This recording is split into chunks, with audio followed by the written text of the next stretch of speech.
Xumo TV is a free streaming service that comes pre-installed on many devices. Deleting it can free up valuable storage space, typically between 100 to 500 megabytes, depending on cached data. To delete on Roku, highlight Xumo TV, press the C button, and select Remove Channel.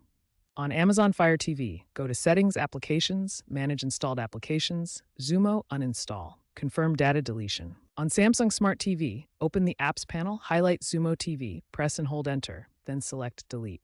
On Android or iOS mobile, long press the Xumo TV icon and drag to uninstall. Keep in mind that uninstalling Xumo TV can disrupt other Comcast services. Weigh the storage benefit against potential service access trade-offs. If you don't want to fully delete Xumo TV, consider these alternatives that can help manage storage and improve performance.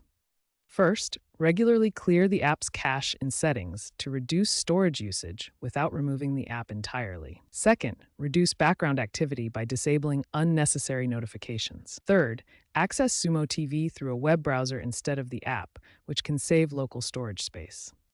Looking ahead, AI-driven storage optimization is expected for streaming apps like Xumo TV. The app may automatically clear unused data or offload content to the cloud. Expect integrations with device assistants for easier management, and new deletion tools will make storage management even more intuitive.